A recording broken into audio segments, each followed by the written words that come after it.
Hello everyone and welcome.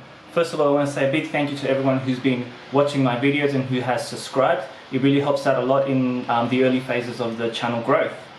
I'm happy to say that I feel like I've finally finished with the rehab, so I'm functioning. I'm going to return to work soon, so normality is about to begin again for me after almost 6 months of what I can say has been a rehabilitation process. Now I finally feel like I can start to focus on my progression back to where I was before. I'm going to go back into the gym now, and I'm going to share with you the things that I have bought or have done in preparation for this. So apart from all the rehab that you saw, I've finally started to do some actual progression, and for that I've been going to the park and I've been doing some exercises here at home as well, which I'm going to share. When it comes to supplements, so I've only ever taken 3 different types of things. One of them being protein, so I will have that with full cream milk for now because my goal is to put on weight. I've lost a lot of weight, so I have my protein with milk. I also take pre-workout as well before I go to the gym. Now when it comes to brands, I'm really not fussed with the protein or the pre-workout.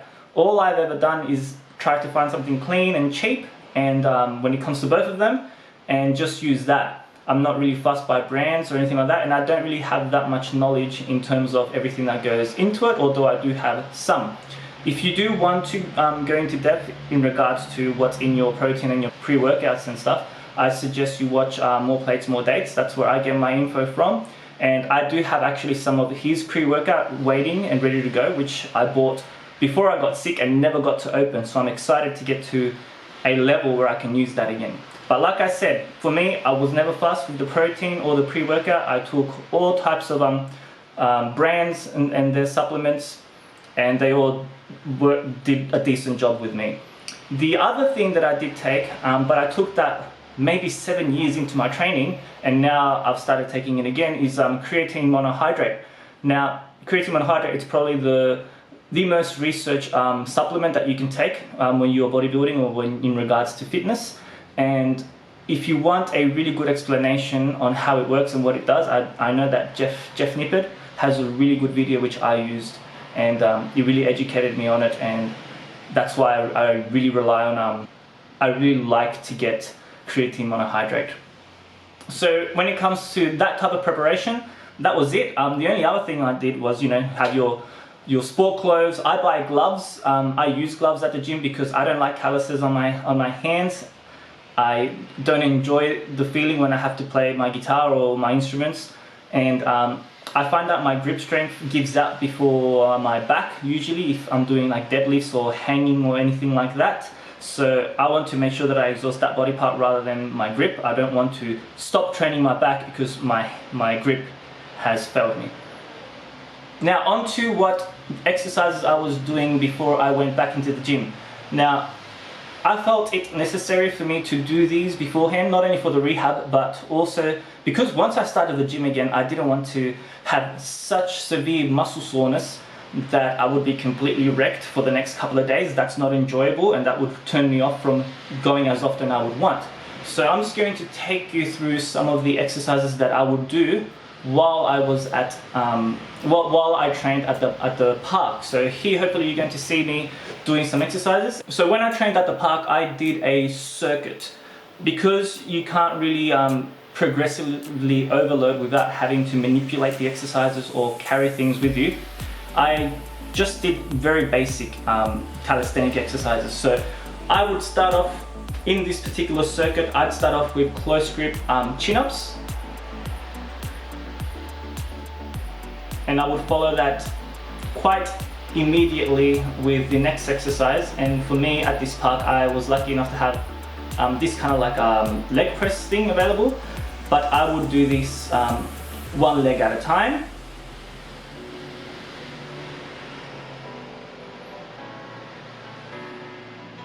I would then jump onto some wide grip pull-ups.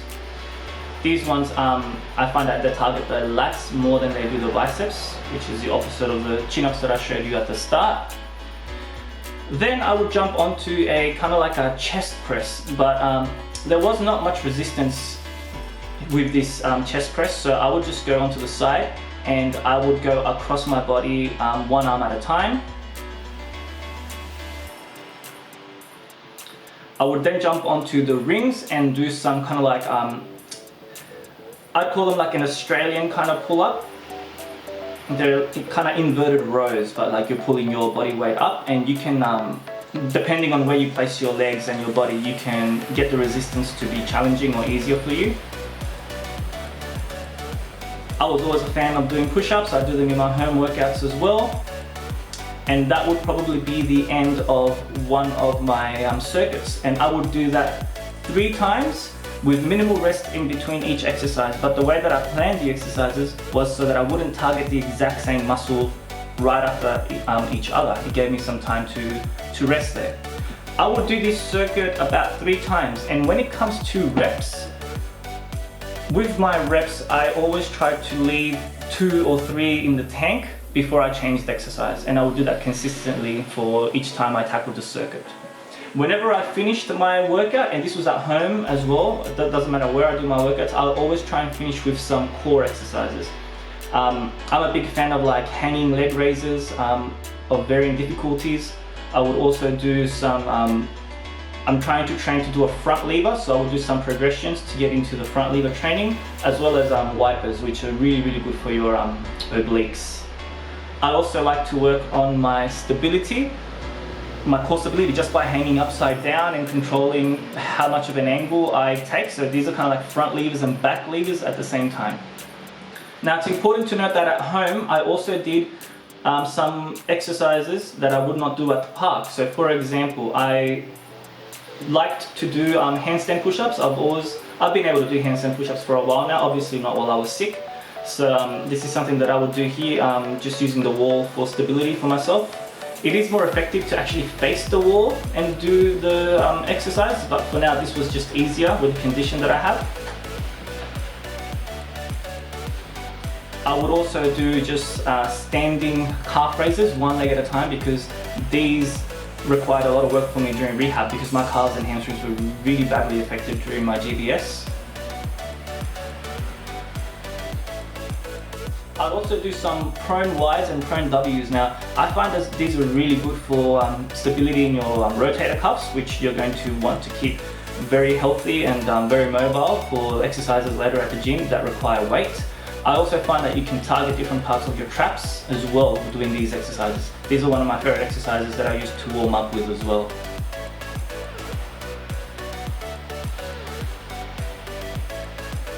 After a long time of practicing and quite a few failures while I had my condition, I got back into doing pistol squats as well, making sure that I can do both legs. More push-ups at home. You can do different styles of push-ups. I just settled for the traditional ones. The other exercise that I did at home with the use of my couch, I'd place my feet under the couch. I do Nordic hamstring curls. These are very difficult exercises to do. I use that ottoman that you see there to help me with my my control of my body. Even if you weren't sick, like if you're a completely healthy person, these will be very challenging for you to be in control of. And the last thing that I would do for my ab training at home is I have an ab roller, which I take to the gym, and with different types of variations here, I just stick to the traditional ab roller exercises to finish off my circuit with some abs.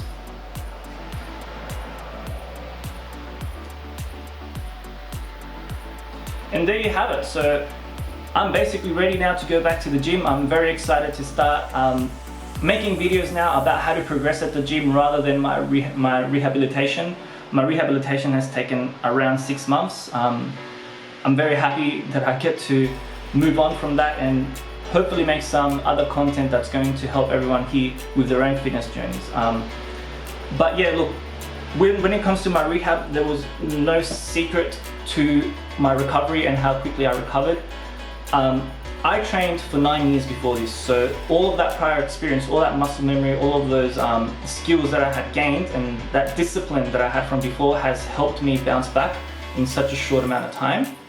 And if you are suffering from GBS, one of the things that is completely out of your control though is the time that it takes for your nerves to heal. Obviously, if your nerves aren't healed, you will not be able to move those muscles. So time plays a huge factor there as well. So I'm really hoping that you've enjoyed my coverage of my rehab. This is the last video that I'm going to do where I refer to my rehab process. I want to move on now. That's behind me. I want to now progress to where I was and maybe go beyond that. So next video, I'm going to show you a couple of interesting things. I'm going to get my blood work done to make sure that everything is okay. Just check out my testosterone levels, my body fat percentage as well, my weight. I'm going to show you all those kinds of things before I start the gym so that we can see how it changes with time and with consistency at the gym and fitness. And I'm also going to make a video on my favorite YouTube channels, so where I learned all my information. I'm going to give you a rundown. I'll share as much as I can from the most interesting videos, and hopefully you're also going to see that whenever I give you some information and I remember what video or which person told me that, I will credit that and I'll share that video with you as well if you want to check it out as well. So again, thank you very much for joining me with my rehabilitation progress. I'm happy that I feel like it's done. I can progress now. So if you've been enjoying the content, please make sure you like, please make sure you subscribe, and I can't wait to show you how I progress at the gym and hopefully share some of my information, some of my skills and techniques, which will also help you with your journey. So thank you very much, and I'll see you next time.